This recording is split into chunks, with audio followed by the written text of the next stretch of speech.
जो लोग ये बोलते हैं कि आप एक बार हमारे 400 पार कराइए, हम कॉन्स्टिट्यूशन चेंज कर देंगे, उनकी जो स्टूडेंट ऑर्गेनाइजेशन है कैंपस में, वो किस तरह से बोल सकती है कि हम बाबा साहेब की आइडियोलॉजी पे चलने वाले यहाँ लोग। पे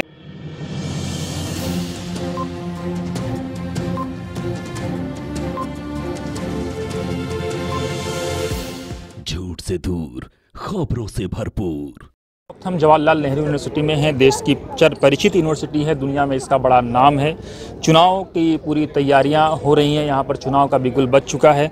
तो ये बाजी चुनाव को लेकर के गतिविधियां हैं, कुछ अप एंड कुछ डाउन। कभी चुनाव होल्ड होने की बात हो रही है, कभी उसको आगे ले जाने की बात हो रही है। बेसिकली क्या हुआ कि मैं आपको बता दूं कि जिस दिन हमारा नॉमिनेशन वाला दिन था, उसके 2 दिन बाद जिस दिन नॉमिनेशंस का विड्रॉल था, उस दिन ईसी ने टाइम रखा था 4:30 बजे का, कि 4:30 बजे तक आप लोग अपना नाम विड्रॉ करवा सकते हैं लिस्ट से। तो बहुत सारे एक्टिविस्ट थे जिन्होंने आना था, जो लाइन में लगे थे नाम विड्रॉ करने के लिए, पर 4:30 से कुछ ही सेकेंड मिनट पहले एबीवीपी आता है और मैं वहीं थी। मैंने देखा कि किस तरह वो आते हैं और कांच तोड़ते हैं, वहाँ पे थ्रेटन करते हैं, ईसी को धमकाते हैं कि टाइम इनका एक्सटेंड नहीं किया जाए। पर ईसी जो कि एक डेमोक्रेटिकली इलेक्टेड बॉडी है, उसने ये देखते हुए टाइम एक्सटेंड किया था कि बहुत सारे लोग, बहुत सारे एक्टिविस्ट लाइन में लगे थे और 4:30 तक सबका नॉमिनेशन विड्रॉल पूरा नहीं हो पा रहा था। तो उस दिन ईसी ने इतना हंगामा किया कि जो नॉमिनेशन का प्रोसेस, विड्रॉल का प्रोसेस है, वो वहीं पे रुक गया। अगले दिन ईसी ने ये कंसिडर करते हुए कि जितने सारे स्टूडेंट्स पिछले दिन लाइन में लगे थे, ईसी ने कंसिडर करते हुए एक बार फिर से डेडलाइन दी कि इस समय तक की डेडलाइन है, तो आप आइए और विड्रॉ कीजिए। लेकिन उस दिन भी जो डेडलाइन थी, उससे कुछ देर पहले एबीवीपी जाता है और ईसी को टेफ्लास जो है उसमें हॉस्टेज बना लेते हैं। तो ईसी भी क्योंकि उनका भी सेफ्टी का एक कंसर्न वहाँ पे आ गया था, तो उसके बाद ईसी ने ये नोटिस निकाला कि चुनाव तब तक होल्ड पे है। पर हम ऑर्गेनाइजेशन से भी और जो स्टूडेंट कम्युनिटी है वो उसको साथ लेके एक अपील करके मास डेलीगेशन एक डीओएस तक जो है वो ईसी की सिक्योरिटी के लिए, और ऐसे भी हम स्टूडेंट कम्युनिटी से अपील कर रहे हैं कि वो ईसी के जो प्रोटेक्शन है उसमें आए, ईसी के साथ खड़ा रहे। एडमिन से भी हमारा डीओएस पे यही डेलीगेशन था कि आप ईसी की सिक्योरिटी। चुनाव की एक्चुअल पोजीशन क्या है? चुनाव हो रहा है या होल्ड पर है? चुनाव तो हो रहा है, कैंपेनिंग फुल तैयारी से है कैंपस में, चुनाव तो होगा। हम बस इसी का जो एक फाइनल नोटिस है उसका इंतज़ार कर रहे हैं, जो हम एक्सपेक्ट कर रहे हैं, क्योंकि सारी स्टूडेंट कम्युनिटी इसी के साथ है, जो एक आज तक या कल तक जो आ सकता है। लेकिन तैयबा जी, इस बार लेफ्ट बटा हुआ है, कितना चैलेंज होगा एबीवीपी को, आप लोग को लोगों के लिए हराना? देखिए, एबीवीपी एक बड़ा चैलेंज कैंपस पे इसलिए आता है क्योंकि एबीवीपी के पास इस टाइम मनी और मसल पावर है, जो डायरेक्टली बाहर जो उनका बीजेपी आरएसएस का एक कॉर्पोरेट के साथ एक नेक्सस है, उसकी तरफ से आता है। इसलिए एबीवीपी एक चैलेंज रहा है। पर एबीवीपी का वही चैलेंज देख के तो जो आपने खुद ही बोला लेफ़्ट बटा हुआ है, वो लेफ़्ट बटा हुआ नहीं हुआ, वो एक लार्जर लेफ़्ट यूनिटी जो है, वो एक अम्बेडकराइट पॉलिटिक्स वाली जो ऑर्गेनाइजेशन बापसा है उसके साथ बनाई है, उसी एबीवीपी के चैलेंज को देखते हुए। और ये लार्जेस्ट अलायंस है इस कैंपस पे, सबसे मजबूत है, एबीवीपी को हराएगी, नहीं जीतने देगी एबीवीपी को। हाँ, तो ये एक मजबूत अलायंस है। लेकिन अगर आपका जो दोनों अलायंस है, अगर पूरी ताकत से लड़ता है, नीतीश जी लड़ते हैं, आप लड़ती हैं, तो क्या आपको लगता नहीं कि एबीवीपी की राहें आसान हो जाएंगी? नहीं, क्योंकि कैंपस में इस टाइम कैंपस का ये डिमांड था, मुझे लगता है इट वाज टाइम।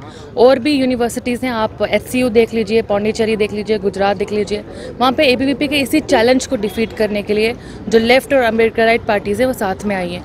तो इस समय भी अगर एबीवीपी को हराना में कहाँ है, बटे हुए हैं आप लोग?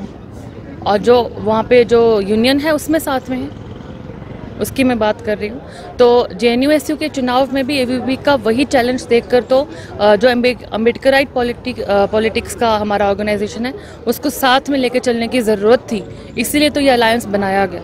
अब उसमें अगर एक संगठन है जो मुद्दे की गहराई, जो मुद्दे की इतनी जो इस टाइम पे हम एक सीरियस मोड पे एक बड़े चैलेंज को देख रहे थे पहले, अगर वो ऑर्गेनाइजेशन नहीं साथ आया तो वो ऑर्गेनाइजेशन निकला है, बाकी लार्जर लेफ्ट यूनिटी तो हमारे साथ ही है।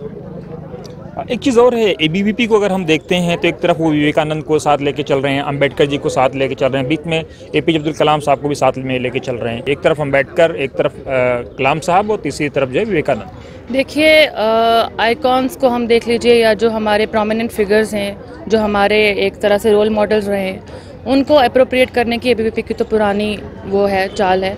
वो अम्बेडकर का, बाबा साहेब अम्बेडकर का फ़ोटो लेके आते हैं, पीछे सैफरन बैकग्राउंड एक दिखा कर लेकर आते हैं। ये कहाँ तक सही है उन लोगों के लिए जो कि सीधा सीधा ब्राह्मणिकल हेजीमनी पे चलते हैं, जो कि सीधा सीधा कास्टिस्ट हैं और मनुवादी जो आइडियोलॉजी है उस पर चलते हैं। तो स्टूडेंट्स को भी ये पता है कि एबीवीपी का असली सच क्या है, और सिर्फ अंबेडकर और कलाम की और विवेकानंदा की फ़ोटो दिखाकर एक उनके बारे में उनका कोई आइडियोलॉजी नहीं है, उनका आइडियोलॉजी पूरा उसके अगेंस्ट है, बाबा साहेब के अगेंस्ट। जो लोग ये बोलते हैं कि आप एक बार हमारे 400 पार कराइए, हम कॉन्स्टिट्यूशन चेंज कर देंगे, उनकी जो स्टूडेंट ऑर्गेनाइजेशन है कैंपस में, वो किस तरह से बोल सकती है कि हम बाबा साहेब की आइडियोलॉजी पे चलने वाले। यहाँ पे जो अम्बेडकराइट छात्र हैं वो पूछते नहीं है कि अगर 400 पार आप ले आएंगे तो कॉन्स्टिट्यूशन चेंज कर देंगे, अगर हम आपको यहाँ मेजॉरिटी दे दें तो यहाँ कैंपस में प्रॉब्लम्स क्रिएट करें आप, ये सवाल आप नहीं पूछते हैं?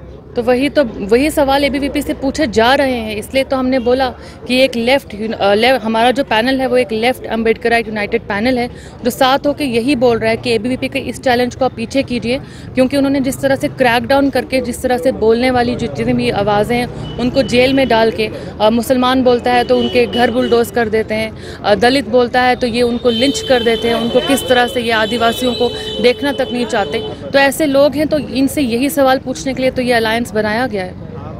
आप इस चुनाव में अपने आप को कहाँ खड़ा महसूस कर रही हैं? हूँ तो मैं प्रेसिडेंट की कैंडिडेट हूँ। आप किस तरह से पूछना चाहते हैं कि मैं कहाँ? आपको क्या लगता है कितनी कंफर्ट है उस पोजीशन के लिए आप? देखिए, एक तो जो JNU-SU का हमारा ये चुनाव है, JNU-SU में JNU-SU स्टूडेंट्स के मूवमेंट पे बना है। JNU-SU के जितने भी आप पुराने मूवमेंट्स उठा के देख लीजिए, मास मूवमेंट्स के बिना कोई भी रेजिस्टेंस आप नहीं खड़ा कर सकते। तो ये ऐसा तो नहीं है कि मैं अकेली यहाँ पे खड़ी हूँ। अभी तो हमारा पूरा ऑर्गेनाइजेशन है जो साथ में मिल के एबीवीपी के खिलाफ ये चुनाव लड़ रहा है, और आगे भी जब हम इलेक्ट होके आ जाते हैं तो स्टूडेंट मूवमेंट रहेगा, JNU का एक लार्जर मास मूवमेंट रहेगा, JNU का स्टूडेंट रहेगा जो साथ में रहेगा। तो हम सब के लिए ये एक मतलब यूनाइटेड एक चैलेंज है और हमारा यूनाइटेड स्ट्रगल है। तो उस स्ट्रगल में तो मैं भी एक स्टूडेंट हूँ JNU की, मैं भी साथ ही रहूँगी, मैं भी साथ में। जी।